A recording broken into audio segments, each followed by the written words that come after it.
Rappaport, and we do have a statement from Tom Brady's camp. Ian, what can you tell us?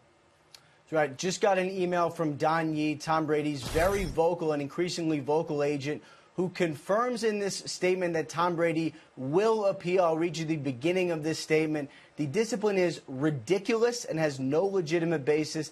In my opinion, this outcome was predetermined. There was no fairness in the Wells investigation whatsoever.